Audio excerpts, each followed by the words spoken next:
হযরতের গুরুত্বপূর্ণ তাফসীর পেশ করার জন্য সবিনয় অনুরোধ করছি।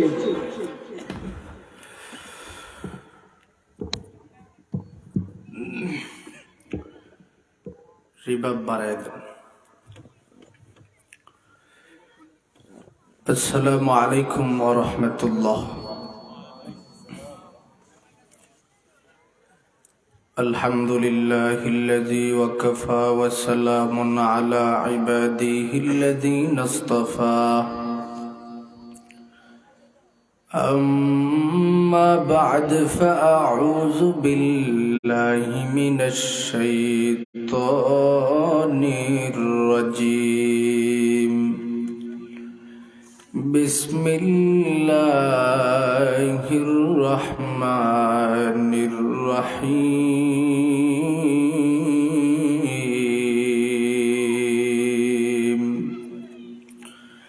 ألف لام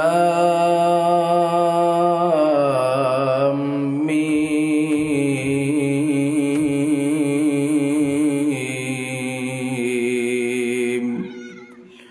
ذلك الكتاب لا ريب فيه هدى للمتقين الذين يؤمنون بالغيب ويقيمون الصلاة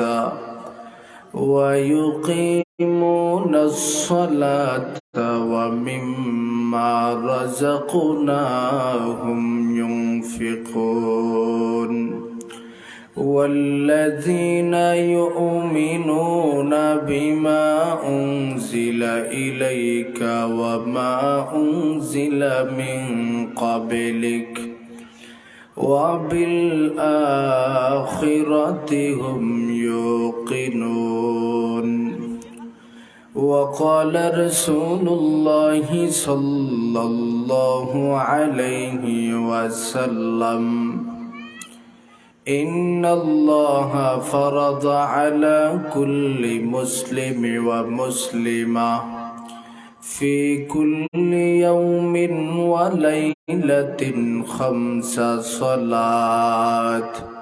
صدق الله مولانا العظيم وصدق رسوله النبي الكريم ونحن على ذلك لمن الشاهدين والشاكرين والحمد لله رب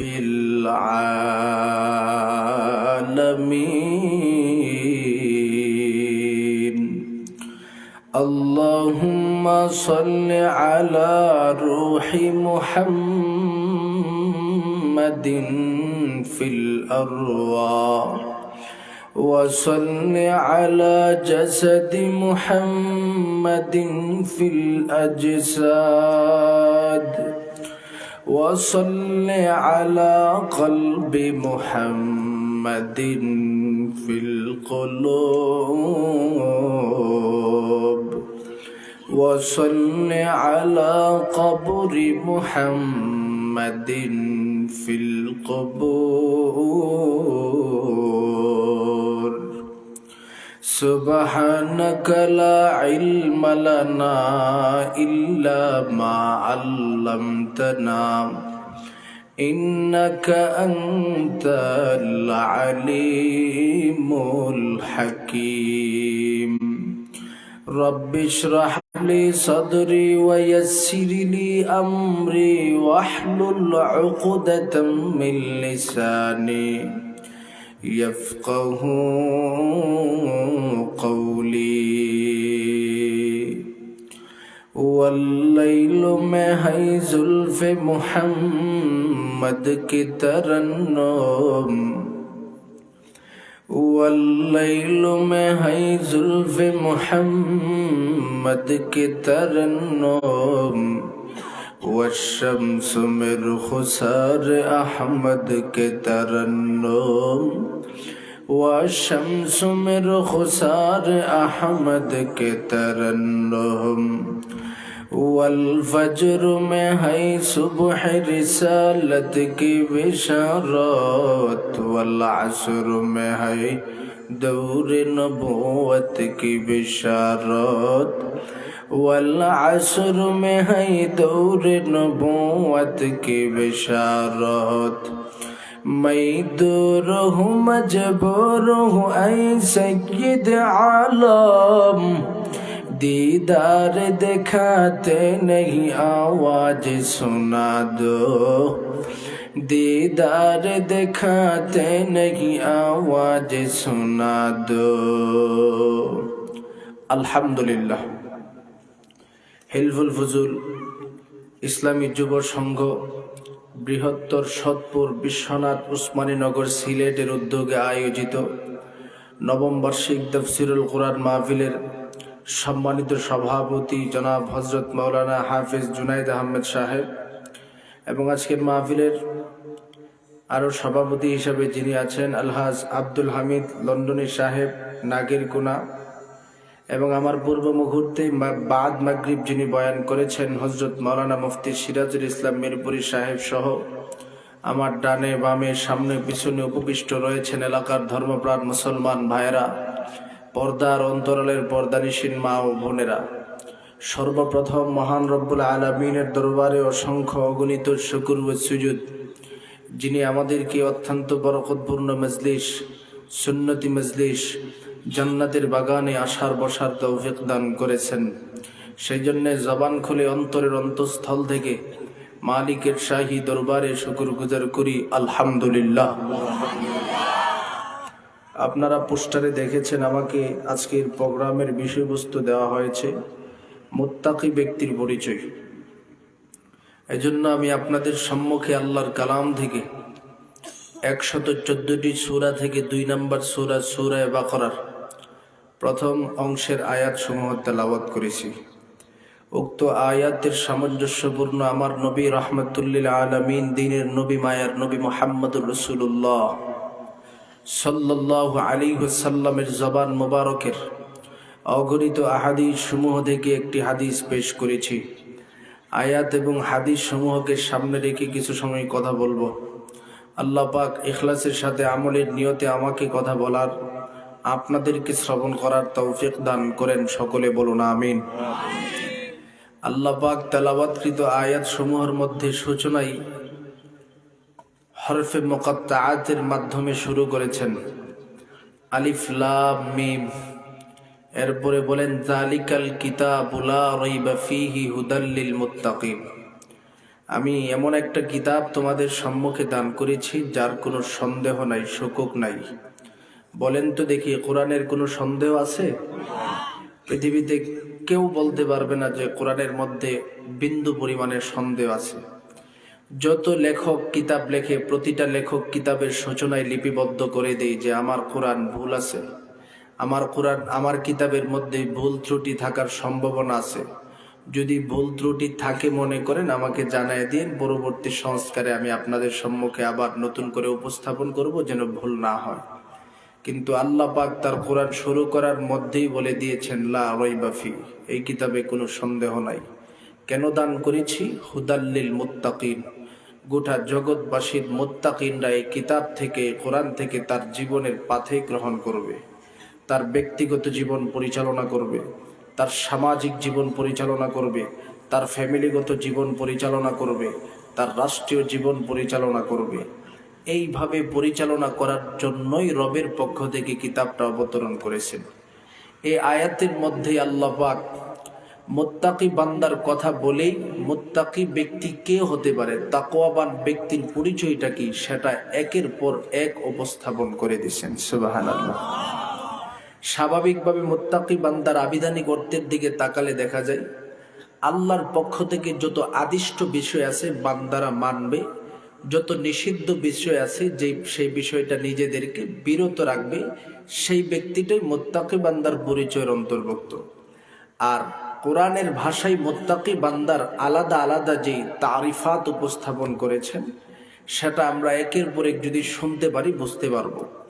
আমার তেলাওয়াতকৃত আয়াতের মধ্যে মুত্তাকি বান্দার পরিচয় তুলে ধরতে যায় সর্বপ্রথমে আল্লাহ পাক ঘোষণা দিয়েছেন মুত্তাকি বান্দা হলো যারা কবর, হাসর, জান্নাত, জাহান্নাম, পৃথিবীতে যত গায়েব আছে, অদৃশ্য আছে, সবগুলোকে না দেখার পরেও বিশ্বাস করবে। সুবহানাল্লাহ।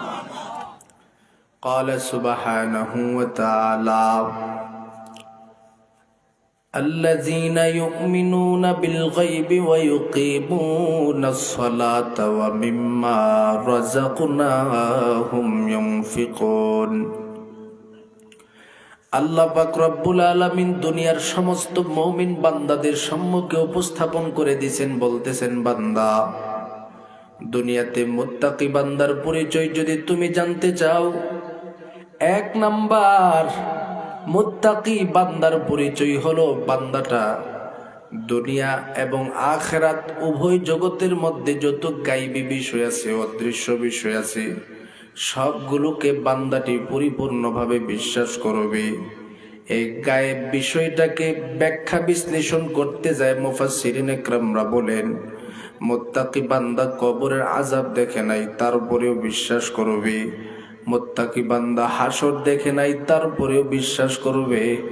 মুত্তাকি বান্দা জান্নাত দেখে নাই, জাহান্নাম দেখে নাই, তারপরেও বিশ্বাস করবে। মুত্তাকি বান্দা মরণের সময় মালাকুল মউত তার সম্মুখে দাঁড়ায় যাবে, সেটাও দেখে নাই, তারপরেও পরিপূর্ণভাবে বান্দাটি মালাকুল মউত আগমনের সময়টাকে বিশ্বাস স্থাপন করতে থাকবে। এবার আমি আপনাদেরকে জিজ্ঞাসা করব, একটু নিজেদের সাথে মিলায় দেখেন আপনি মুত্তাকি হতে পারলেন কিনা।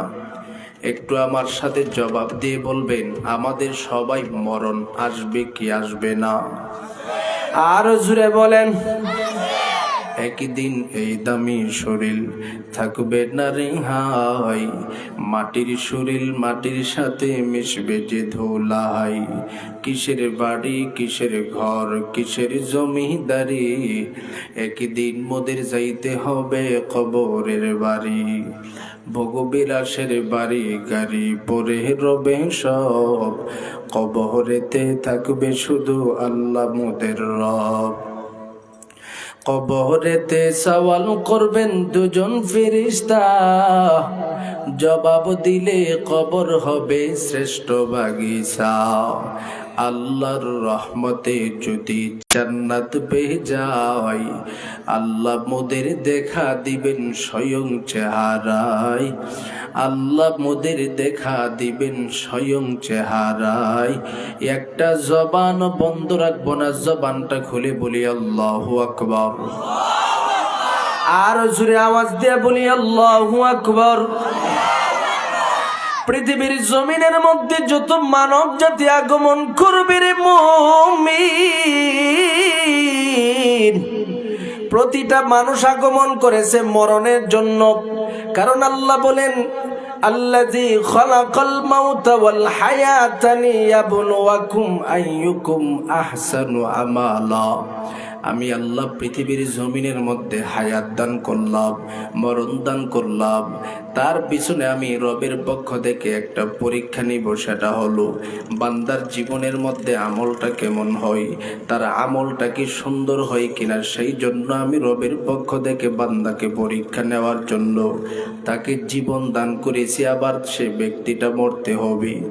সুতরাং মরণ থেকে পালানোর কোনো পথ নাই। যে যে জায়গার মধ্যে থাকবো, প্রতিটা জায়গার সম্মুখে মালাকুল মউত আগমন করবে। আমি যদি জঙ্গলের ভিতরে পালায় থাকি, সেখানেও মালাকুল মউত পাকড়াও করবে।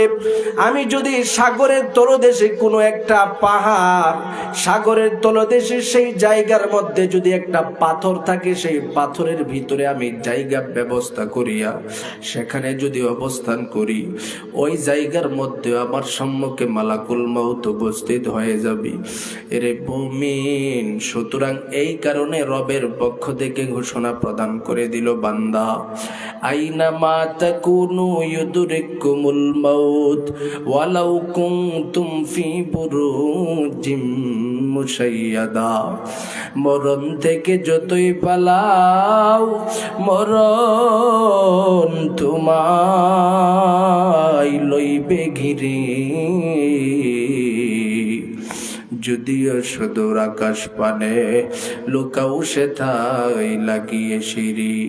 এ দুনিয়া মিশে বলে ভাই শুধু আশার খেলা ঘর, চোখ বুঝিলে দেখবি রে মন কে আপনার কে বাপর। কোথা থেকে আগমন কোথায় যেতে হবে রে, কে আনিল কি কারণে জানা নাই ভবেতে। নদীর পার ভাঙে ও পার ঘরে, এই তো নদীর খেলা। সকাল বেলার ধনির তুই ফকির সন্ধ্যা বেলা। নদী পথে নৌকা চালাও ওরে মাঝি ভাই, বেলা ডুবার আগে আমি ওপার উড়তে চাই। ডুবে গেলে বেলারে আর উঠে না, ভেঙ্গে গেলে মেলারে আর জমে না। এরে মুমিন, আজকে যেই জমিনের মধ্যে আমরা আছি, আমাদের চক্ষুটা যখন বন্ধ হয়ে যাবে, পৃথিবীর জমিনের যত মেলা আছে সব কিছু নিমিষে শেষ হয়ে যাবে। আমার সন্তান আমার সম্মুখে 24টা ঘন্টা মুহূর্তে মুহূর্তে বাবা বাবা বলে ডাকে। আমার বিবি আমাকে স্বামী বলে ডাকে। আমাকে ছাড়া আমার সন্তান থাকতে পারে না, আমাকে ছাড়া আমার বিবি থাকতে পারে না। যখন আমার সম্মুখে মালাকুল মউত আগমন করবে, আমার ওই সন্তানটা 3 দিন পর্যন্ত অথবা 4 দিন পর্যন্ত কান্নার পর কান্না করবে। আমাকে যেই সেই ভুলে যাবে, আমার বিবিটাও আমাকে সেইভাবেই ভুলে যাবে। আমার কবরের মধ্যে আমি একা যেতে হবে। এই জন্য রবের পক্ষ থেকে সতর্কবাণী দিয়ে দিছে বান্দাদের দল। দুনিয়ার জমিনের মধ্যে যতদিন থাকবা, তুমি যদি মুত্তাকি বান্দার অন্তর্ভুক্ত হতে চাও, 1 নাম্বার হলো আল্লাযীনা ইউমিনুনা বিল গায়ব। মালাকুল মউত তোমার সম্মুখ থেকে অদৃশ্য গায়েবের অন্তর্ভুক্ত। সেই মালাকুল মউতকে বিশ্বাস করে তার ভয় দিলের ভিতরে ঢোকাও। কবরের ভয় দিলে ঢোকাও, হাসরের ভয় দিলে ঢোকাও। এই সমস্ত ভয় সমষ্টিগত তোমার মধ্যে যদি থাকে, তাহলে তুমি মুত্তাকি বান্দার অন্তর্ভুক্ত হতে পারবা। কারণ এর মুমিন, আমরা যখন কবরবাসীদের অন্তর্ভুক্ত হয়ে যাব, কবর নামক অদৃশ্য বিষয়টা এমন কঠিন। রাহমাতুল লিল আলামিন নিজেই ঘোষণা প্রদান করে দিয়েছেন হাদিস শরীফের মধ্যে। আমার নবী বলেন, কবর এটা এমন একটা জায়গা, কারোর জন্য কবরটা হয়ে যাবে জান্নাতের বাগান, কারোর জন্য কবরটা হয়ে যাবে জাহান্নামের বাগান। আল কবরু রাউজাতুম মির রিয়াদিল জান্নাহ আও হুফরাতুম মিন হুফারিন নার। আমার নবী বলেন, কবরটা কারোর জন্য জান্নাতের বাগান, কারোর জন্য জাহান্নামের আযাবের জায়গা হয়ে যাবে। এরে মুমিন, কার জন্য বাগান হবে, কার জন্য আযাব হবে? আমার নবী বলেন, যেই ব্যক্তিটা ঈমানদার হয়ে যাবে, যেই ব্যক্তিটা মুমিন বান্দার গুণে গুণান্বিত হয়ে যাবে, যেই ব্যক্তিটা মুত্তাকি হয়ে যাবে, আগে থেকে কবরের ভয় তার দিলের মধ্যে পরিপূর্ণভাবে ছিল, সেই ব্যক্তিটা যখন হাসরের ময়দানের সম্মুখীন হবে, কবরের সম্মুখীন হবে, তাকে যখন সর্বপ্রথম রজনীতে কবরের মধ্যে রাখা হবে, আল্লাহর পক্ষ থেকে 2 জন ফেরেশতার আগমন ঘটবে। নবীজির হাদিস মোতাবেক একজন ফেরেশতার নাম হলো মুনকার, আর একজন ফেরেশতার নাম হলো নাকির। 2 জন মিলে আগমন করে জিজ্ঞাসা করবে, রে আল্লাহর বান্দা, মার রব্বুকা, তোমার প্রভুকে বলো, ওয়া মা দীনুকা, তোমার ধর্ম কি বলো, মান হাজার রাজুলুল্লাযী বুইসা ফীকুম, এই যে মানুষের চেহারাটা তোমার সম্মুখে উপস্থাপন করা হলো, এই মানুষটাকে তুমি বলো। এই বান্দা নেককার হিসাবে যাওয়ার কারণে, তাকওয়া নিয়ে কবরে যাওয়ার কারণে রে মুমিন, বান্দাটা জবান থেকে বলতে থাকবে, আমার প্রভু হলো আল্লাহ। কারণ দুনিয়ার জমিনের মধ্যে সেই প্রভুর প্রতিটা বিধান মানলাম, সেই প্রভুর প্রতিটা কথা মেনে মেনে নিজের জীবনটাকে পরিচালনা করেছিলাম।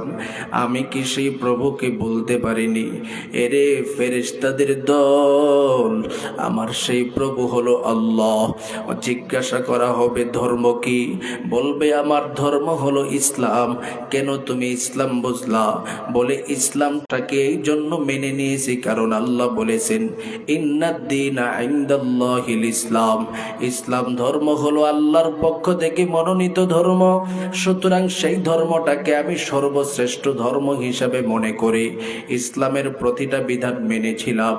এরপরে জিজ্ঞাসা করা হবে, এই যে মানুষটাকে তোমার সম্মুখে উপস্থাপন করা হলো তাকে তুমি চিনো কিনা?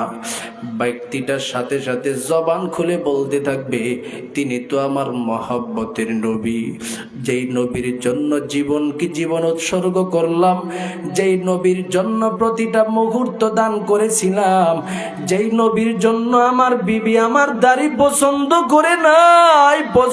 করে নাই, অথচ সেই নবীর মহব্বতে আমার দাড়ির মধ্যে খুর লাগাই নাই। নবী তো সেই নবী, আমার সম্মুখে তার ছবিকে উপস্থাপন করা হলো, যেই নবীর জন্য ফজরের সময় পাগলের মতো মসজিদমুখী হয়ে যেতাম, যেই নবীর তরিকা মোতাবেক আমার জীবন পরিচালনা করলাম, এই নবীর চেহারা আমার সম্মুখে উপস্থাপন করেছো, আমি কি চিনতে পারবো না? এরে মুমিন, সাথে সাথে কবরবাসীটার কবরটাকে জান্নাতের সাথে সংযুক্ত করে দেওয়া হবে।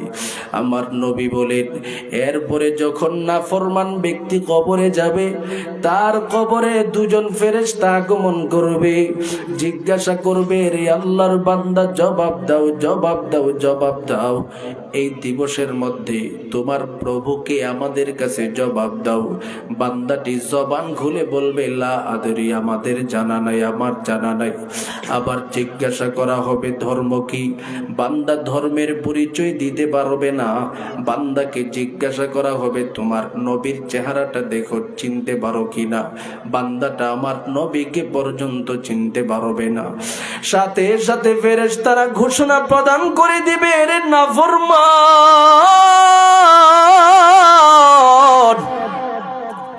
দুনিয়ার জমিনের মধ্যে যেভাবে ইচ্ছা তোমার জীবন তুমি পরিচালনা করছো রে নাফরমান, এই মুহূর্তে তোমার কবরটাকে জাহান্নামের সাথে সংযুক্ত করে দেওয়া হবে।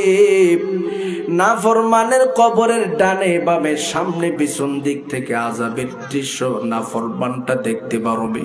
তাকায় দেখবে ডান দিক থেকে মাটি ছিল, মাটিটা দূরে চলে গেল, বাম দিক থেকে মাটি ছিল, সেই মাটিটা দূরে চলে গেল। দূর থেকে এমন জুড়ে জুড়ে এক একটা চাপ মারবে রে মুমিন।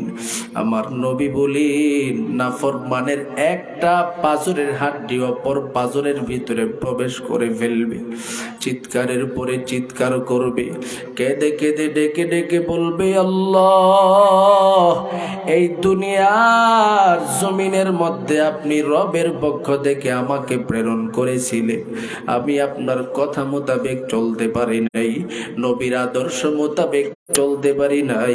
আপনার কাছে আজকে এই দিবসের মধ্যে দয়া ভিক্ষা চাই। বান্দা যতই কান্নার পর কান্না করুক না কেন, চিৎকারের পরই চিৎকার করুক না কেন, আমার রবের পক্ষ থেকে কোনো দয়া আসার সুযোগ হবে না। এই জন্য মুমিন, আল্লাহ পাক 1450 বৎসর পূর্বে আমাদের সম্মুখে সতর্কবাণী দিয়ে দিছে, বান্দা, আমি রবের পক্ষ থেকে ঘোষণা প্রদান করলাম, মুত্তাকি বান্দার গুণে তোমরা গুণান্বিত হও। মুত্তাকি বান্দা কাকে বলা হয়? এক নাম্বার, আমি আল্লাহ বলে দিলাম, গাইবের উপরে বিশ্বাস করবা। শুধু বিশ্বাসের মধ্যে সীমাবদ্ধ থাকলে হবে না, সেই হাসর, কবর, জান্নাত, জাহান্নামকে দিলের ভিতরে বিশ্বাস করিয়া প্রতিটা জিনিসের ভয় তোমার দিলের ভিতরে রাখবা। এই ভয় যদি কোনো মানুষের দিলের ভিতরে থাকে, এই মানুষটা রবের প্রতিটা বিধান মানতে বাধ্য হয়ে যাবে। কথা কোন ঠিক কিনা? এই জন্য আল্লাহ বলে, বান্দা তুমি যদি মুত্তাকি হতে চাও, এক নাম্বার তোমার পরিচয় হলো ইউমিনুনা বিল গায়ব, অদৃশ্যের উপরে যত গায়বী বিষয় আছে যেগুলো তুমি দেখো নাই, পৃথিবীর কোনো কম্পিউটার কোনো আবিষ্কারের মাধ্যমে এগুলোকে দেখা যাবে না, সেই দৃশ্যসমূহ মৃত্যুর পরে তুমি দেখতে পারবে, এইগুলোকে তুমি বিশ্বাস করো। এবং বিশ্বাস করলেই চলবে না, এটার ভয় দিলের ভিতরে ধারণ করো। আর যার ভিতরে ভয় ধারণ করবে সেই ব্যক্তির ব্যাপারে আল্লাহ পাক পরের জায়গার মধ্যে বলতেছেন, ওয়ায়ুকিমুনাস সালাহ, বান্দাটা যখন ভয়ভীতি সন্তুষ্ট হয়ে যাবে, মুত্তাকি বান্দার দ্বিতীয় গুণে সেই ব্যক্তিটা গুণান্বিত হয়ে যাবে, সেটা হলো নামাজ কায়েমের মাধ্যমে তার জীবনটাকে সুসজ্জিত করবে। সুবহানাল্লাহ। বলেন তো দেখি, যেই মানুষটা 24টা ঘন্টা মনে মনে ধারণ করে যে আমি যদি এই মুহূর্তে দাঁড়ায় আছি, হঠাৎ করে মালাকুল মউত চলে আসতেছে, এইভাবে মৃত্যুর জন্য নিজেকে 24টা ঘন্টা প্রস্তুত রাখে, এই মানুষটা কখনো নামাজ ছাড়তে পারে? উদাহরণস্বরূপ আপনাদের এলাকায় একজন ব্যক্তিকে পাঠানো হয়েছে, মনে করুন বড় বুজুর্গ আসছে, আয়সা বলছে যে তোমার সময় আজকের ভিতরে শেষ, আজকের ভিতরে তোমার সময় শেষ, আসরের পরপরই তোমার মরণ চলে আসবে। আমার কাছে গায়েবী ভাবে খবর আসছে, এই খবরটা যদি দেয়, আর ওই ব্যক্তিটা এমন ব্যক্তি খবর দিয়েছে যে ব্যক্তি জীবনে কখনো মিথ্যা কথা বলে নাই, তো আপনাকে এই খবরটা দেওয়ার সাথে সাথেই তো আপনি ইমানদার বান্দা হিসেবে আপনার অন্তরটা কম্পিত হতে থাকবে। কথা কোন ঠিক কিনা? আপনি বলেন তো দেখি, আসরের পরে মৃত্যুর খবর শুনে আপনি আসরের নামাজটা কি পরিমাণে পড়বেন? বলেন তো দেখি। অত্যন্ত চমৎকার তরিকায় পড়বেন, সুন্নত তরিকায় পড়বেন, ধীরে ধীরে পড়বেন। আর শেষ জীবনের শেষ নামাজটা পড়তেছেন আর কাঁদবেন, বলবেন, আল্লাহ আমার জীবনের শেষ নামাজ আমি পড়তেছি, আমি তো শেষ হয়ে যাব, কবরটা যেন আমার জন্য শান্তির জায়গা হয়। আপনার সন্তুষ্ট রব আমি আল্লাহ, আপনার কাছ থেকে চাই। এইভাবে যখন বান্দাটি কান্না কান্না কণ্ঠে আল্লাহর কাছে দোয়া করতে থাকবে, আল্লাহ পাক বান্দার দোয়াটা কবুল করে নিবে। আর এমন ভয় যখন 24টা ঘন্টা নিয়ে আপনি প্রতিটা মুহূর্তে মুহূর্তে 5 ওয়াক্ত নামাজ আদায় করবেন, প্রতিটা মুহূর্তের নামাজের সওয়াব আপনার আমল নামার মধ্যে আসবে, মরণটাও হবে মুত্তাকি বান্দার মতো। সুবহানাল্লাহ। এই জন্য আল্লাহ পাক বলে, বান্দা মুত্তাকি বান্দা হয়ে যাও। এক নাম্বার হলো আল্লাযীনা ইউমিনুনা বিল গায়ব, গায়বের উপরে তুমি পরিপূর্ণভাবে বিশ্বাস করো। 2 নাম্বার হলো যখন তুমি অদৃশ্যের উপরে, কবরের উপরে, হাসরের উপরে, জাহান্নামের উপরে তোমার ভয় থাকবে। 2 নাম্বারের গুণ তোমার মধ্যে আসতে হবে, ওয়ায়ুকিমুনাস সালাহ, নামাজ কায়েম করবা, নামাজের মাধ্যমে নিজের জীবনটাকে তুমি সুসজ্জিত করবা। কারণ আমার নবী বলেন, ইন্নাল্লাহা ফারাদা আলা কুল্লি মুসলিমি ওয়া মুসলিমা ফি কুল্লি ইয়াউমিন ওয়া লাইলাতিন 5 সালাত। আমার নবী বলেন, দুনিয়ার সমস্ত মুমিন বান্দার উপরে, প্রত্যেকটা পুরুষ হোক নারী হোক, সবার উপরে রাতে দিনের মধ্যে 5 ওয়াক্ত নামাজ ফরজ করে দেওয়া হয়েছে। সুতরাং 5 ওয়াক্তর নামাজ বান্দা তুমি পরিপূর্ণভাবে আদায় করো। এই নামাজ যত বেশি আদায় করবা, ততই তোমার সফলতার রাস্তা সহজ হবে। এরে মুমিন, কোন মানুষের নামাজ যদি সহজ হয়ে যায়, তার কবরটা সহজ হয়ে যাবে। কোন মানুষের নামাজের হিসাব যদি সহজ হয়ে যায়, তার হাসরটা সহজ হয়ে যাবে। কোন মানুষের নামাজের হিসাব যদি সহজ হয়ে যায়, তার মিজানের পাল্লাটা সহজ হয়ে যাবে। নামাজের হিসাব যদি সহজ হয়ে যায়, এই বান্দা জান্নাতের রাস্তাটা পর্যন্ত সহজভাবে পেয়ে যাবে। অথচ আজকে আমরা নামাজের ব্যাপারে বড় গাফেল। আমার নবী বলেন, আউয়ালু মা ইউহাসাবু বিহিল আবদু ইয়াউমাল কিয়ামাতিস সালাহ। এরে বান্দা, কিয়ামতের ময়দানের সম্মুখীন হওয়ার সাথে সাথে তোমাকে নামাজের মাধ্যমে হিসাবটা শুরু করবে। ডাকবে, এরে বান্দা, আমি রবের কাছে জবাব দাও, তোমার নামাজটা কেমন ছিল? 5 ওয়াক্ত নামাজ পড়লে কিনা? অমুক দিনের ফজরের নামাজ পড়লে কিনা? অমুক দিনের জোহর পড়লে কিনা? অমুক দিনের আসরের নামাজ পড়লে কিনা? একের পর এক রবের কাছ থেকে যখন হিসাবের পরে হিসাব নেওয়া শুরু করে দিবি, যদি আপনি নামাজি হয়ে থাকেন, আপনার নামাজের হিসাবটা যখন পূর্ণ সহজ হয়ে যাবে, সাথে সাথে রবের পক্ষ থেকে ঘোষণা চলে আসবে, এই বান্দাটার জন্য রাস্তাটা সহজ করে দাও। বান্দার নামাজ ভালো মানে বান্দা দুনিয়ার বড় বড় খারাপ কাজ থেকে বাঁচতে পারছে। কারণ যেই ব্যক্তির নামাজ ভালো হয়ে যায়, আমার আল্লাহ অপর আয়াতের মধ্যে ঘোষণা প্রদান করেছেন, ইন্নাস সালাতা তানহা আনিল ফাহশাই ওয়াল মুনকার। যেই ব্যক্তি 5 ওয়াক্তের নামাজ পরিপূর্ণভাবে বিধান মোতাবেক আদায় করতে পারে, নবীর সুন্নত মোতাবেক আদায় করতে পারে, এই বান্দাটা কখনো অশ্লীলতার সম্মুখীন হতে পারে না। নামাজ তাকে গুনাহ থেকে বাঁচাই, নামাজ তাকে সুদ থেকে বাঁচাই, নামাজ তাকে ঘুষ থেকে বাঁচাই, নামাজ তাকে সকল প্রকারের গুনার কাজ থেকে বাঁচাতে থাকে। সুতরাং এর বান্দাদের দল, তুমি যদি মুত্তাকি বান্দার পরিচয় নিয়ে আমার মালিকের দরবারে উপস্থিত হতে চাও,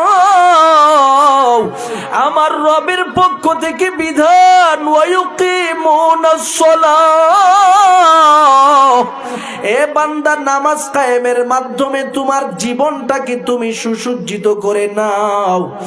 এরপরে রবের পক্ষ থেকে মুত্তাকি বান্দার পরিচয় বর্ণনা করতে যায়, বলে বান্দা তুমি যদি তাকওয়াওয়ালা হতে চাও, মুত্তাকি বান্দা হতে চাও, তোমার জন্য 3 নাম্বার আর একটা গুণ অন্বেষণ করতে হবে।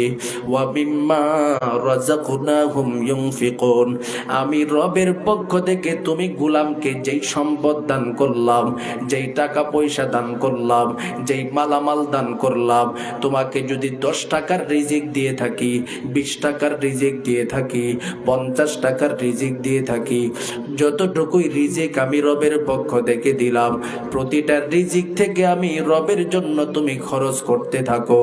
দিনের জন্য তুমি খরচ করো, ফকির মিসকিনের জন্য খরচ করো, ইয়েতিম মিসকিনের জন্য খরচ করো।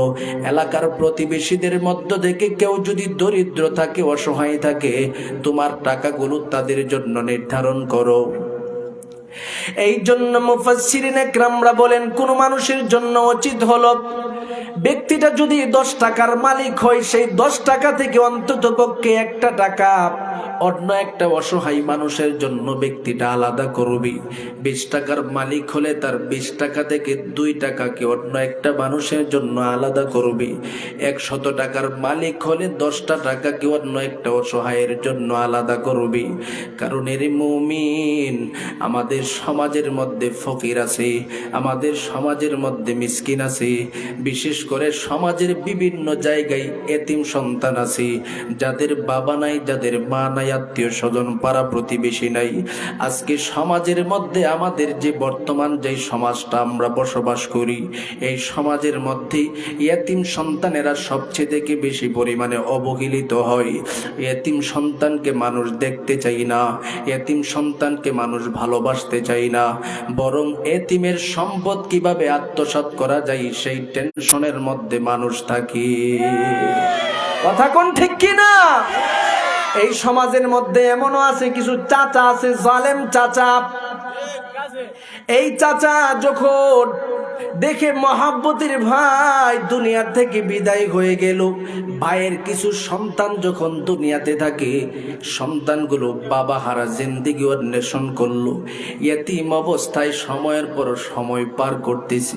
এরে মুমিন, এই জালেম চাচাটা চিন্তার মধ্যে থাকে, কিভাবে এতিমের সম্পদটা নিজের নামে লেখা যায়, কিভাবে এতিমের সম্পদটা বক্ষণ করা যায়।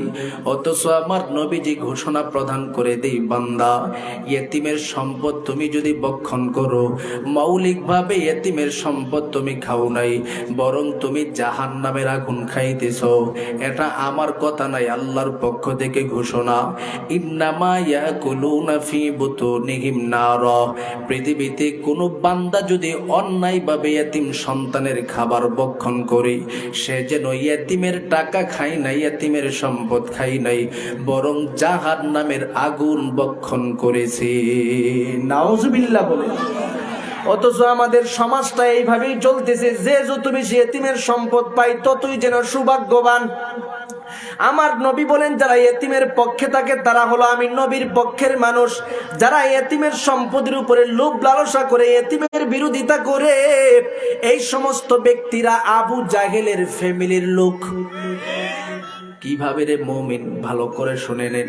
আবু জাহেলের ফ্যামিলির লোক কিভাবে হলো, আবু জাহেলের ফ্যামিলির লোক কিভাবে হলো, আমার নবীজি ঘোষণা প্রদান করে দেয়, এরে মুমিন, আবু জাহেলের জিন্দেগির মধ্যে এমন একটা অভ্যাস ছিল, যখনই তিনি দেখতেন, যখনই তিনি তাকাইতেন, এলাকার মধ্যে কোনো এতিম সন্তান আছে, এতিম সন্তানটিকে কিভাবে তার সম্মুখীন করবে, ভালোবাসা দিয়ে এতিমের সম্পদগুলোকে দখল করে নিত। এই যুগের মধ্যে যারা এতিমকে ভালোবাসার লোভ লালসা দেখায়া এতিমের সম্পদগুলোকে দখল করে নেই, তারা মৌলিকভাবে আমার নবীর আদর্শের উম্মত নয়, বরং আবু জাহিলের বংশধরের অন্তর্ভুক্ত। কথা কোন ঠিক কিনা? এই জন্য দেখবেন যে সমস্ত ব্যক্তিগুলো এতিমের খাবার ভক্ষণ করতেছে, আমি টাইম মতে আসবো না, আপনারা এত ফোন দিচ্ছেন কেন? আজীব ব্যাপার। বলিছি যে টাইমে আমি সেই টাইমে চলে আসবো, এক জায়গায় প্রোগ্রামে কথা বলতেছি আমি।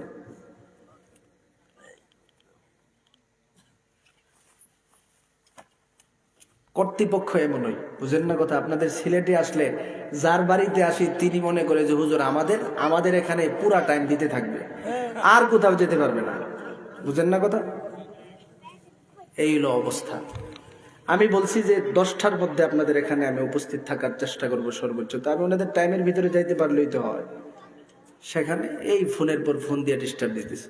বয়ানের মধ্যে ফোন আসলে কষ্ট লাগে না? আপনারাও তো এমন, আপনারাও তো বক্তাদেরকে ছাড়তে চান না।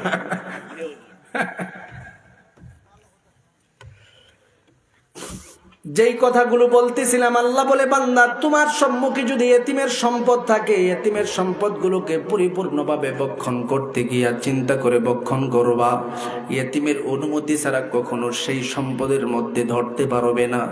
এরে মুমিন, শুধু তার মধ্যেই তো সীমাবদ্ধ নয়। আমার নবী বলেন, যদি তোমাদের ফ্যামিলির মধ্যে, তোমাদের সমাজের মধ্যে কোনো এতিম সন্তান থাকে, আমি নবীর আদর্শ হিসাবে এতিম সন্তান থাকলে এতিমের পাশে দাঁড়াবা, এতিমকে মহাব্বত করবা, এতিমকে ভালোবাসবা। এতিমের পাশে যদি তুমি দাঁড়াতে পারো, এতিমকে যদি পরিপূর্ণভাবে লালন পালন করতে পারো, তাহলে আমি নবীজির পক্ষ থেকে ঘোষণা প্রদান করে দিলাম, ক্বালা রাসূলুল্লাহ সাল্লাল্লাহু আলাইহি ওয়াসাল্লাম, আনা ওয়া কাফিলুল ইয়াতীমি ফিল জান্নাতি হাকাযা, ফিল জান্নাতি হাকাযা। আমি নবীজি ঘোষণা প্রদান করে দিলাম, আমি এবং এতিম সন্তানকে লালন পালনকারী যেই বান্দাটা দুনিয়াতে থাকবে, যখন কবরবাসীদের অন্তর্ভুক্ত হবে, বান্দাটা যখন জান্নাতে থাকবে, হাকাযা, নবীজি 2টা আঙ্গুল দেখায় দেখায় বলতেছে, সেই ব্যক্তিটা আমি নবীর 2টা আঙ্গুল যেভাবে বসবাস করে, আমি নবীর সাথে একসাথে জান্নাতে বসবাস করবে। নবীর সাথে জান্নাতে বসবাস করার মনে চাই না এমন কোন ব্যক্তি দুনিয়াতে নাই। কথা কোন ঠিক কিনা? প্রতিটা মানুষ যাকে জিজ্ঞাসা করবেন তুমি কি নবীর সাথে জান্নাতের ভিতরে বসবাস করতে চাও কিনা, বলবে অবশ্যই বসবাস করতে চাই। কারণ নবীকে না দেখে নবীর দিলের ভিতরে যেই মহব্বত ঢোকাইলাম, এই নবীর সাথে জান্নাতে যাব না কার সাথে যাব? এরে মুমিন, সুতরাং সেই নবীর সাথে যদি জান্নাতে বসবাস করার সুযোগ নিতে চাও, এতিমকে অবহেলা করবা না, এতিমকে মহব্বত করবা, এতিমকে ভালোবাসবা। যদি পারো এতিম সন্তানকে যতটুকু পারো সাহায্য করবা। রবের পক্ষ থেকে তোমাকে যেই রিজিক দেওয়া হয়েছে, সেই টাকা সমূহ থেকে, সেই খাবার সমূহ থেকে এতিমকে খাওয়ানোর ব্যবস্থা করবা। এতিমকে মা বাবার ভালোবাসা দিবা, পারলে তাদের মাথার মধ্যে হাত বুলায় দিবা। আমার নবী বলেন, কোনো একটা মুমিন বান্দা যদি এতিম সন্তানের মাথার মধ্যে হাত বুলায় দিতে পারে, এতিমের মাথার মধ্যে যেই পরিমাণে চুল রয়েছে, সেই চুল পরিমাণে সব ওই ব্যক্তিটার আমল নামার মধ্যে দান করে দেওয়া হয়। অথচ আজকে আমাদের সমাজের মধ্যে এতিমরা হলো সবচেয়ে থেকে বড় অবহেলিত। এরে নবীর উম্মত, এরে আল্লাহর গোলাম, আমার নবীর মহাব্বত চুল পরিমাণ তোমার দিলের ভিতরে যদি পরিপূর্ণভাবে থাকে রে বান্দা, ভালো করে বলে দেই, ভালো করে বলে দেই, নিজের জীবনটাকে নবীর মহাব্বতের মাধ্যমে যদি সুসজ্জিত করতে চাও, এতিমকে ভালোবাসো, এতিমের ভালোবাসা দিলের ভিতরে লালন করো। কারণ আমার নবীজি পৃথিবীর জমিনের মধ্যে শ্রেষ্ঠ এতিম ছিলেন। আমার নবীজিরও কিন্তু বাবা ছিলেন না, আমার নবীজিরও মা ছিলেন না, আমার নবীজির আত্মীয় স্বজন পাড়া প্রতিবেশীদের মধ্যে শুধু চাচা ছিলেন।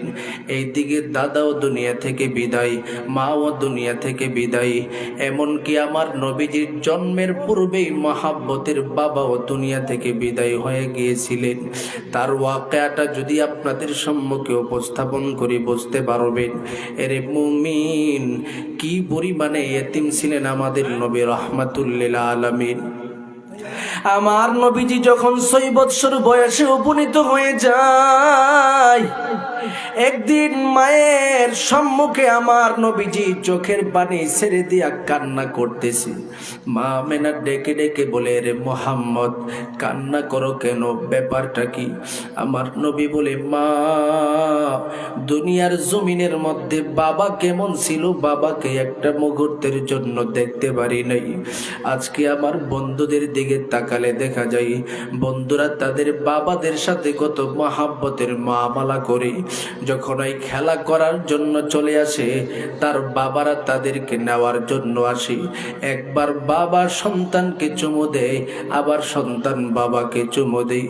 ওগো মা, আজকে যদি আমার বাবা থাকতো, আমি মুহাম্মদকে কত আদর করত, কত মহাব্বত করত, কত ভালোবাসতো। এরে মুমিন, আমার নবীজি মায়ের সম্মুখে কাদু কাদু কণ্ঠে কথাটা উপস্থাপন করার পর মা পর্যন্ত চোখের পানিগুলো টপ টপ করে ছেড়ে দেয়। ডেকে ডেকে বলে, সন্তান বাবার জন্য যতই আফসোসের পরে আফসোস করো, কোনো লাভ হবে না, কোনো ফায়দা হবে না। এই মুহূর্তে তুমি তোমার দাদার কাছে যাও, তোমার বাবা কোথায় আছে সেই খবরটা পেয়ে যাবে।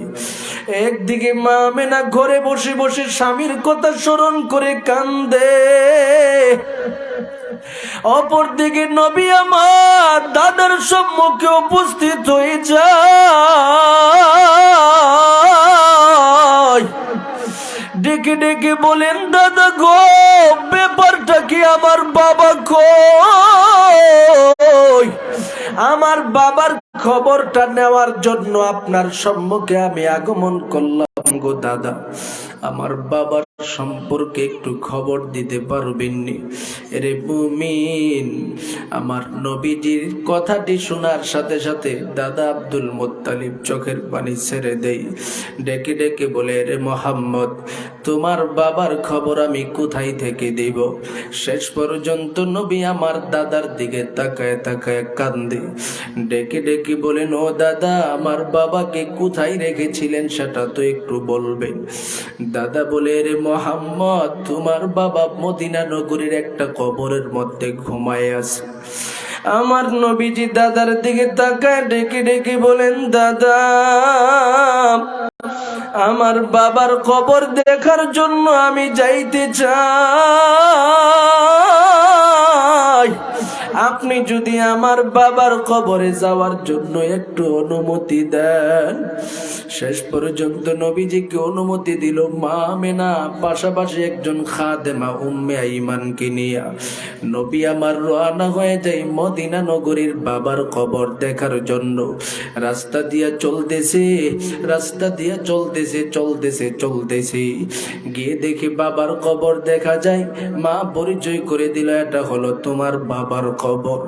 আমার নবীজি ছোট মানুষ, বাবার কবরটা দেখে বুঝতে পারে নাই বাবা যে কখনো সাড়া দিতে পারবে না। নবী আমার বাবার কবরের পাশে দাঁড়ায় আবেগ ভরা কণ্ঠ নিয়ে ডেকে ডেকে বলে, আব্বু,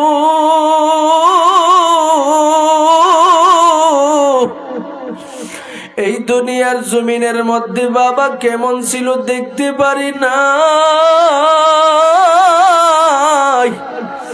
আজকে আমি মুহাম্মদ, আপনি বাবার সম্মুখে আমি উপস্থিত হব, আমি কথা বলবো, কত আশা নিয়ে আগমন করলাম, একটু সাড়া দেন। আমার নবীজি কাঁদো কাঁদো কণ্ঠ নিয়ে বাবার কবরের পাশে দাঁড়ায় দাঁড়ায় কান্দে। বাবার পক্ষ থেকে কোনো খবর নাই, কোনো আওয়াজও শুনতে পাই না রে মুমিন। শেষ পর্যন্ত আমার নবীজি পাগলের মতো হয়ে যায়। মায়ের দিকে তাকায় তাকায় বলে, মা গো, আমার দাদা না বললো আমার বাবা মদিনার এই কবরের মধ্যে শুয়ে আছে, আমার বাবা কেন আমার ডাকে সাড়া দেয় না? আমার নবীর কান্না দেখে মা আমেনা সহ্য করতে পারে নাই। ডেকে ডেকে বলে, রে সন্তান, বাবার কবরের পাশে দাঁড়ায় কাঁদলে কোনো ফায়দা হবে না। তোমার বাবা তোমার জন্মের পূর্বে দুনিয়া থেকে বিদায়। শেষ পর্যন্ত আমার নবীকে বুঝায় সুজায় মা মদিনা নগরী থেকে মক্কা নগরীর দিকে রওনা হয়ে যায়। মদিনার আবুয়া নামক স্থানে আসার পর নবী আমার তাকায় দেখে মা মেনা অসুস্থ হয়ে জমিনে পড়ে যায়। মা মেনার এই অবস্থা দেখে আমার নবীজি বড় চিন্তায় পড়ে যায়। এইদিকে উম্মে আইমানকে মা মেনা ডেকে ডেকে বলেন, রে উম্মে আইমান, আমার শারীরিক অবস্থা দেখে আমার মন বলে আমি আর দুনিয়ার জমিনে বাঁচব না।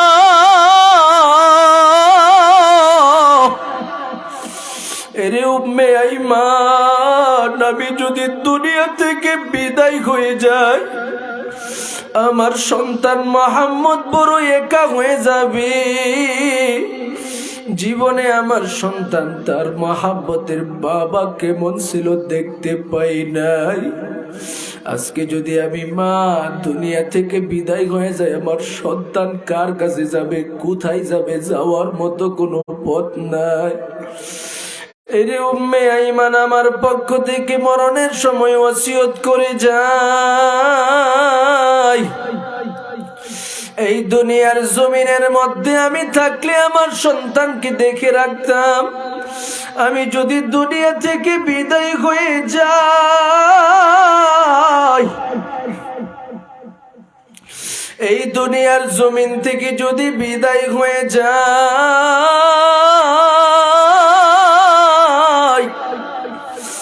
আমার যাওয়ার মতো কোনো পথ নাই। আমার সন্তানটা কার কাছে যাবে, কোথায় যাবে, যাওয়ার তো কোনো পথ নাই।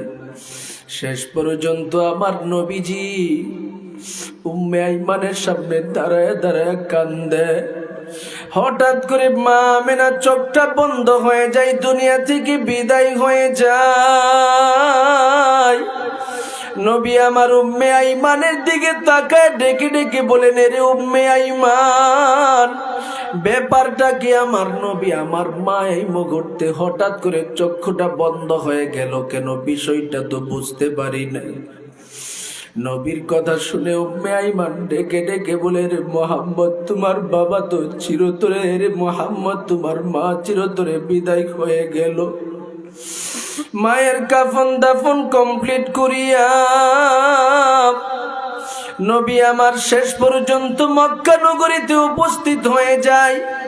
দাদার সম্মুখে দাঁড়ায়া ডেকে ডেকে বলেন, ও মহাব্বতের দাদা, এই দুনিয়াতে আমার বাবাও নাই, আমার মাও নাই, আমি কই যাব? শেষ পর্যন্ত দাদার কাছে আমার নবীজি লালিত পালিত হয়। 2 বছর লালিত পালিত হওয়ার পর আমার নবীজি তখনও বড় এতিম হয়ে যায়, দাদাও শেষ। চাচার সামনে যায় বলে, চাচা গো, এই দুনিয়ার জমিনের মধ্যে আমি যাব কই? আমার বাবাও নাই, আমার মাও নাই, আমার দাদাও নাই, আমার যাওয়ার মতো কোনো পথ নাই। এইভাবে আবার নবীজির জীবনটা পরিচালিত হইল।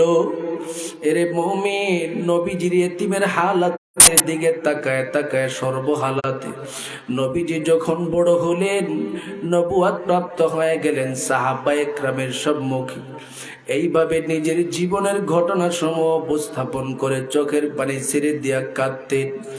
আর যখন সুযোগ পাইতেন, এতিম সন্তানদেরকে সুযোগ হলে ভালোবাসতেন, মহব্বত করতেন।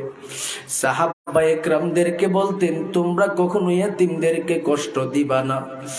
এই জন্য আমার নবীজি এতিমদেরকে যেমন প্রাধান্য দিয়েছে, আজকে যদি নবীর উম্মত হয়ে থাকে, পৃথিবীর জমিনে যতদিন পর্যন্ত থাকবো, এতিম সন্তানের পাশে থাকবো।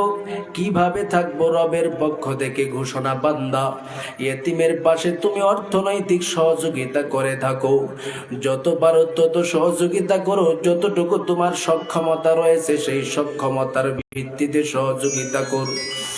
এই জন্য রবের পক্ষ থেকে আমাদের সম্মুখে ঘোষণা প্রদান করে দেয়, ওয়া মিম্মা রাযাকনাহুম ইউনফিকুন। এরে বান্দা, তোমাকে রবের পক্ষ থেকে যেই রিজিক সমূহ দেওয়া হয়েছে, যেই সম্পদ সমূহ দেওয়া হয়েছে, এই সম্পদ সমূহ থেকে যতটুকু পারো তুমি খরচ করো। ফকিরের জন্য খরচ করো, ইয়েতিমের জন্য খরচ করো, মিসকিনের জন্য খরচ করো। যদি তোমার আশেপাশে কোনো অসহায় বান্দা থাকে, তাদের জন্য খরচ করো। মুত্তাকি বান্দার সর্বহালাতে এই গুণটা থাকা চাই, যখন ওই অর্থনৈতিক স্বাবলম্বী হবে, ডানে বামে প্রতিবেশীদের মধ্য থেকে দরিদ্র ব্যক্তি যদি কেউ থাকে, তাদেরকে পরিপূর্ণভাবে সহযোগিতা করবে, সাহায্য করবে। আজকে আপনার সমাজের মধ্যে যদি কোনো মিসকিন থাকে, কোনো ফকির থাকে, তাকে যদি আপনি সহযোগিতা করতে পারেন, আমার রবের পক্ষ থেকে ঘোষণা, বান্দা যতটুকু সহযোগিতা করবা, আমি রব সাথে সাথে তোমার উপরে খুশি হয়ে যাব। কারণ আল্লাহ বলে, বান্দা দুনিয়াতে কোনো ফকিরকে যদি কোনো মুমিন বান্দা সাহায্য করতে পারে, এই বান্দার সহযোগিতাটা পরিপূর্ণভাবে আমি রবের কাছে চলে আসে। কিভাবে চলে আসে? হাদিস শরীফের এক বর্ণনার মাধ্যমে প্রমাণ হয়। রাহমাতুল লিল আলামিন ঘোষণা প্রদান করে দেই, বান্দা আমার নবী বলেন, হাসরের ময়দানের মধ্যে একটা সময় চলে আসবে, যেই সময়ের মধ্যে আল্লাহ পাক মানব জাতিদেরকে ডেকে ডেকে বলবে, বান্দা তোমাকে রিজিক দিয়েছিলাম, তোমাকে সম্পদ দিয়েছিলাম, টাকা পয়সা দিয়েছিলাম, এইগুলো থেকে তুমি কিভাবে খরচ করেছো বলো? আমি আল্লাহ যে একবার তোমার কাছে খাবার চেয়েছিলাম, সেটা কি তুমি দিয়েছিলা? আমি আল্লাহ তোমার কাছে কিছু পয়সা চেয়েছিলাম, তুমি কি আমাকে দিয়েছিলা? বান্দাটি চোখের পানি ছেড়ে দিয়া কাঁদবে আর বলবে, ওগো দয়ার মালিক, আপনি আমার কাছে কখন যাবেন? আপনি তো গানিউল আগুনিয়া,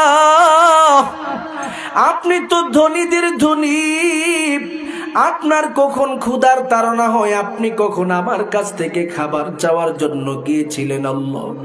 আল্লাহ পাক তখন বলবে, বান্দা তোমার কাছে একটা ফকির গিয়েছিল, তোমার কাছে একটা মিসকিন গিয়েছিল, আমি আল্লাহ তোমাকে যেই রিজিকটা দান করেছিলাম, সেখান থেকে তুমি খরচ করার ঘোষণা আমি আল্লাহ দিয়েছিলাম।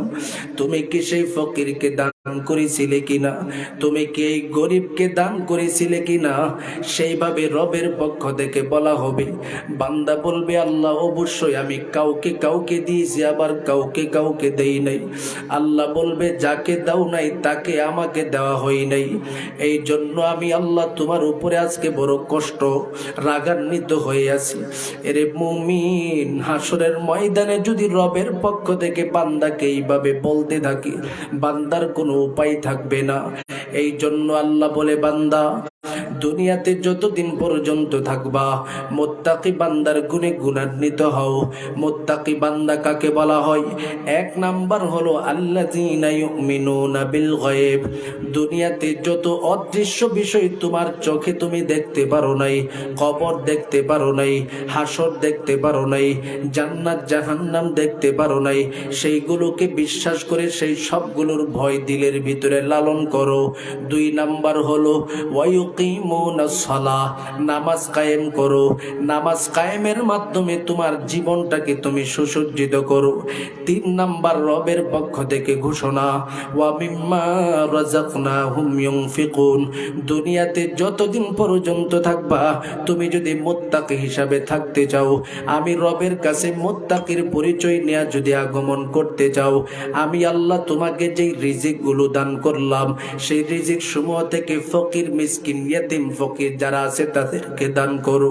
তোমার প্রতিবেশী যদি কোনো মাদ্রাসা থাকে, তাদের দিকে তাকাও, দেখো সেই মাদ্রাসায় কোনো অসহায় ছাত্র আছে কিনা, ওই মাদ্রাসায় কোনো ইয়াতিম সন্তান আছে কিনা, তাদের জন্য খরচের হাতটা বাড়ায় দাও।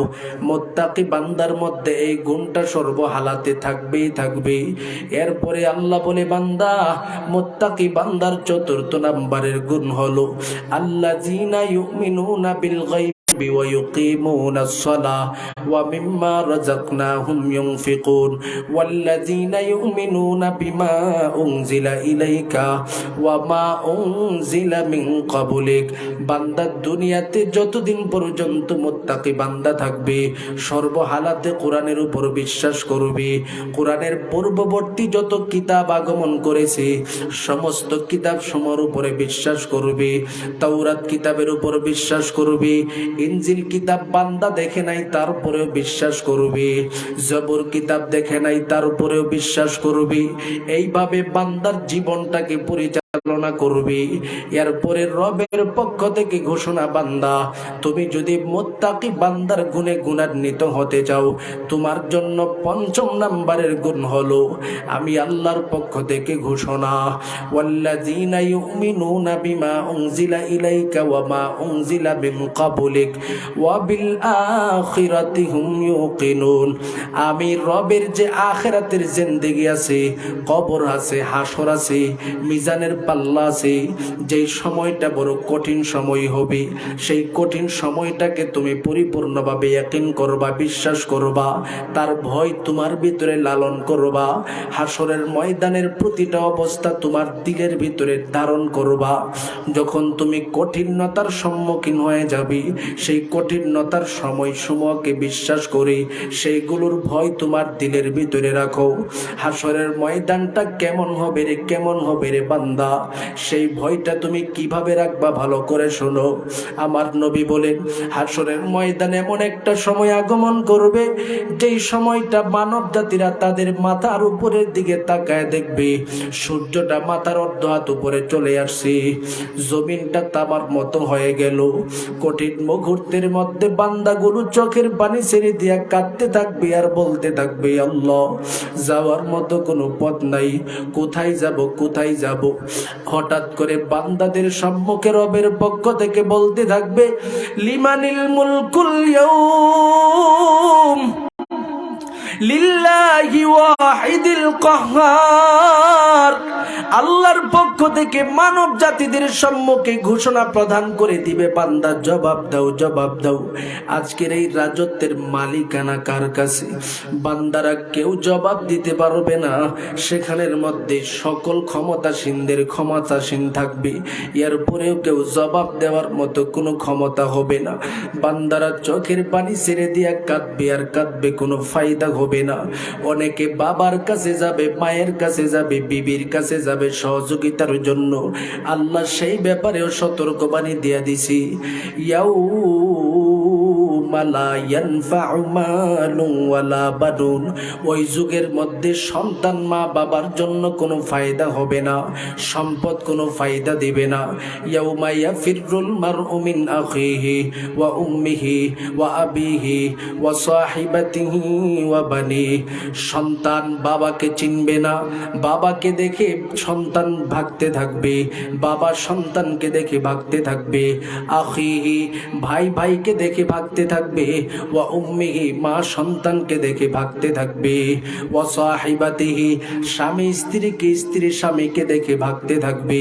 কেউ কারো কোনো সহযোগিতার জন্য আগমন করবে না। এই জন্য আল্লাহ বলে, বান্দা, সে আখিরাতের দিবসকে বিশ্বাস করো।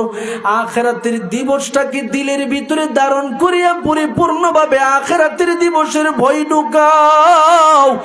আমি রবের পক্ষ থেকে ঘোষণা প্রদান করে দিলাম, এমন 5টা গুণ যদি তোমাদের সবার মধ্যে পরিপূর্ণভাবে থাকে রে বান্দা, আমি রবের পক্ষ থেকে ঘোষণা প্রদান করে দিলাম, উলাইকা আলা হুদাম মির রাব্বিহিম ওয়া উলাইকা হুমুল মুফলিহুন। আল্লাহ বলে, বান্দা তোমাদের জন্য আমি রবের পক্ষ থেকে ঘোষণা প্রদান করে দিলাম, যেই বান্দারা মুত্তাকি বান্দার 5টা গুণ নিজের মধ্যে ধারণ করিয়া এই সবগুলোর উপরে ভিত্তি করে জীবনটাকে পরিচালনা করবে, তাদের জন্য আমি রবের পক্ষ থেকে হিদায়ত, পাশাপাশি তারা আমি রবের পক্ষ থেকে সফল মুমিনের গুণে গুণান্বিত হয়ে যাবে। সুবহানাল্লাহ। এই হলো আমার আলোচনা। আল্লাহ বলে, বান্দা তুমি যদি তাকওয়াওয়ালা হতে চাও, তুমি যদি মুত্তাকি হতে চাও, 1 নাম্বার গুণ হলো আল্লাযীনা ইউমিনুনা বিল গায়ব। তুমি অদৃশ্যের উপরে বিশ্বাস স্থাপন করো। কবর, হাসর, জান্নাত, জাহান্নাম, ফুলসেরাত, এই সবগুলো তুমি দেখো নাই, তারপরে বিশ্বাস করে বুকের মধ্যে তার ভয়গুলো ধারণ করো। এটা হলো মুত্তাকি বান্দার প্রথম পরিচয়। 2 নাম্বার হলো ওয়ায়ুকিমুনাস সালাহ, নামাজ কায়েম করো, নামাজের মাধ্যমে নিজের জীবনটাকে সুসজ্জিত করো। 3 নাম্বার আল্লাহ বলেন, ওয়া মিম্মা রাযাকনাহুম ইউনফিকুন, আমি রবের পক্ষ থেকে তোমাকে যে রিজিক দান করেছি যতটুকু পারো আমি আল্লাহর জন্য তুমি খরচ করো। তোমার ফকির, মিসকিন, অসহায়, বিশেষ করে যারা এতিম সন্তান আছে তাদের জন্য তোমরা খরচ করো। এইভাবে তোমাদের জীবনটাকে তোমরা পরিচালনা করো। এরপরের আয়াতের মধ্যে আল্লাহ বলেন, ওয়াল্লাযীনা ইউমিনুনা বিমা উনজিলা ইলাইকা ওয়া মা উনজিলা মিন ক্বাবলিক, মুমিন মুত্তাকি বান্দা যারা, তারা সর্বহালাতে নিজেদের উপরে যে কিতাবটা অবতরণ হয়েছে, অর্থাৎ কুরআনুল কারীম আমাদের উপরে আল্লাহর পক্ষ থেকে অবতরণ হয়েছে, সে কোরআনের উপরে বিশ্বাস করব, কোরআন মোতাবেক নিজের জীবন পরিচালনা করব। পাশাপাশি শুধু এই কিতাবের উপর বিশ্বাস রাখলে হবে না, আমাদের পূর্ববর্তী যত নবীগণ আগমন করেছেন, সহিফা সহকারে যত নবীগণের উপরে যত কিতাব আসছে, সমস্ত কিতাব সমূহের উপরে মুত্তাকি বান্দাটি বিশ্বাস স্থাপন করবে। শেষ কথা হলো, আল্লাহ বলেন, আমি রবের পক্ষ থেকে তোমাদের জন্য যে হাসরের মাঠ কায়েম করব, কঠিন জায়গা কায়েম করব, সেটাকে পূর্ণ বিশ্বাস করে তার ভয় দিলের ভিতরে ধারণ করো। এমন সমষ্টিগত 5টা গুণ যেই ব্যক্তির মধ্যে থাকবে, আল্লাহ বলেন সেই ব্যক্তিটাই মুত্তাকি বান্দার গুণ নিয়ে দুনিয়াতে বসবাস করবে। আর মুত্তাকি বান্দার গুণে যারা গুণান্বিত হয়ে যাবে, উলাইকা আলা হুদাম মির রাব্বিহিম, আমি রবের পক্ষ থেকে ঘোষণা প্রদান করে দিচ্ছি, আমি রবের পক্ষ থেকে তারা হেদায়েত প্রাপ্ত হয়ে যাবে। পাশাপাশি উলাইকা হুমুল মুফলিহুন, তারা তো শুধু হেদায়েত প্রাপ্তই হবে না, সফল মুমিনের গুণে গুণান্বিত হয়ে আমি রবের জান্নাত নামক নিয়ামতের মধ্যে প্রবেশ করে ফেলবে। সুবহানাল্লাহ। এটা হলো মুত্তাকি বান্দার আখিরাতের ফায়দা। আর মুত্তাকি বান্দার শেষ জগতের ফায়দার কথা তো বললাম, দুনিয়ার ফায়দাটার ব্যাপারে আল্লাহ বলেন, ইন্না আকরামাকুম ইনদাল্লাহি আতকাকুম, পৃথিবীতে যারা মুত্তাকির পরিচয় নিয়ে নিজের জীবনটাকে পরিচালনা করবে, আমি রবের পক্ষ থেকে বান্দার পরিপূর্ণ সম্মান বাড়ায় দিব। সুবহানাল্লাহ। আমি মুত্তাকি বান্দাদের সম্মান বাড়ানোর জন্য সর্বোচ্চ প্রকারের মুজাহাদা আমি রবের পক্ষ থেকে করা হবে। বান্দা যদি আমি আল্লাহর জন্য তার জীবনটাকে উৎসর্গ করতে পারে, আমি আল্লাহর বিধান মোতাবেক তার জীবনটাকে পরিচালনা করতে পারে, আমি আল্লাহ তাকে দুনিয়াতে যে কোনো জায়গায় যাবে সেখানে সম্মানের ব্যবস্থা করে দিব। যে কোনো জায়গায় যাবে, মসজিদে যাক সেখানেও সম্মান, একটা মজলিসে যাবে সেখানেও সম্মান, কোনো একটা সাধারণ মানুষের এলাকার মধ্যে যাবে সেখানেও তার সম্মান, কোনো অফিস আদালতে যাবে সেখানেও তার সম্মান, যদি প্রধানমন্ত্রীর সামনেও যায়, মুত্তাকি বান্দার সম্মানের রাস্তাটা আমি আল্লাহ পাক সহজ করে দিব। সুবহানাল্লাহ। আল্লাহ পাক আমাদের সকলকে পরিপূর্ণ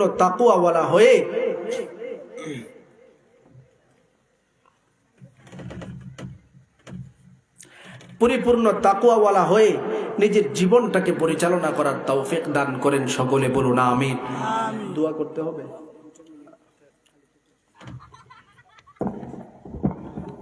আলহামদুলিল্লাহ, সুম্মা আলহামদুলিল্লাহ।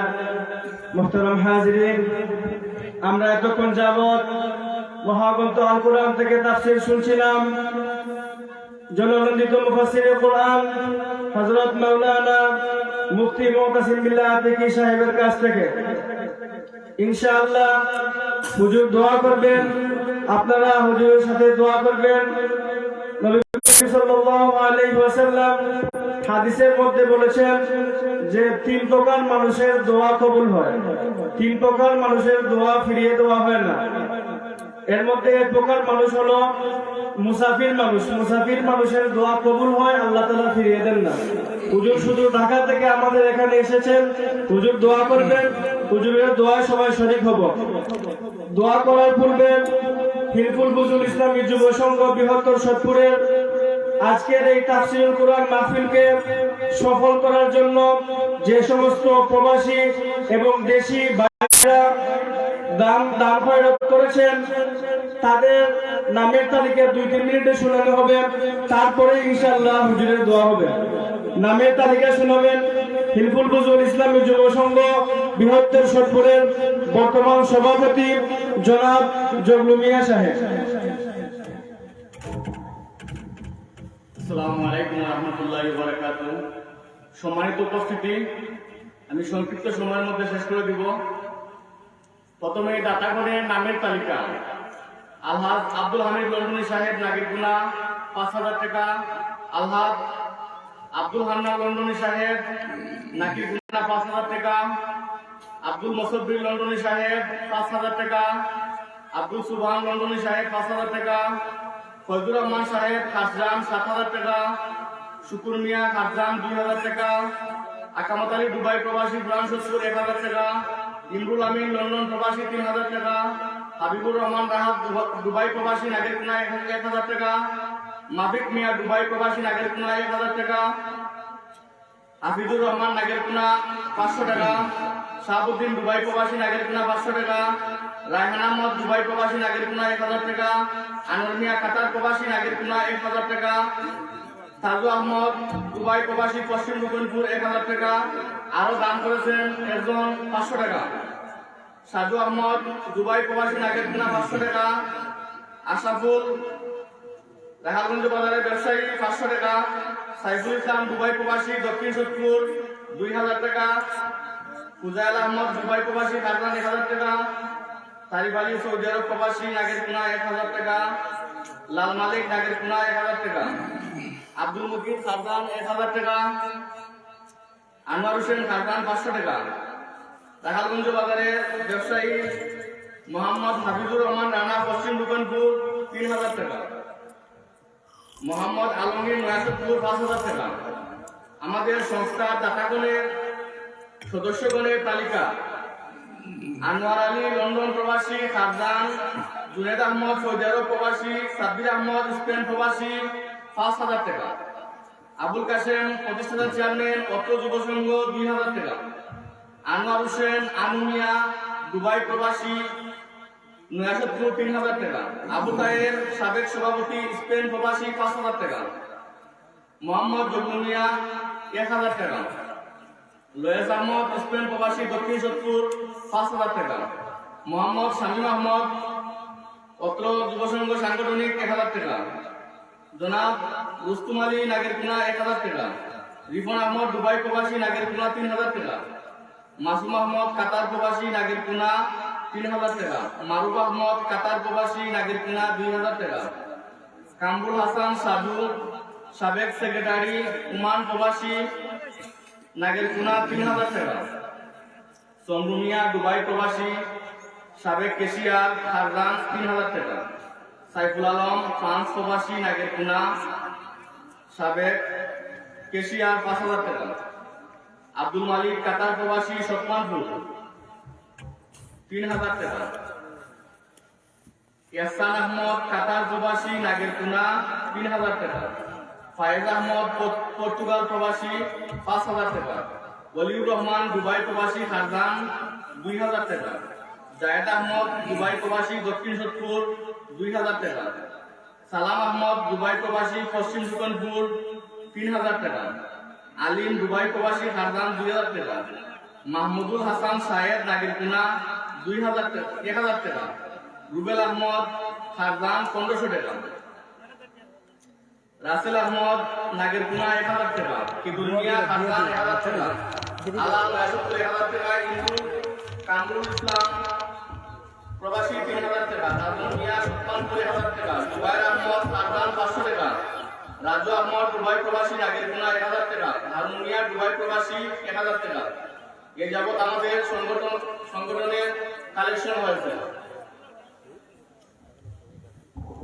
সম্মানিত উপস্থিতি, ধারাবাহিক বয়ান চলবে। আমাদের দাওয়াতি মেহমান চলে আসছেন।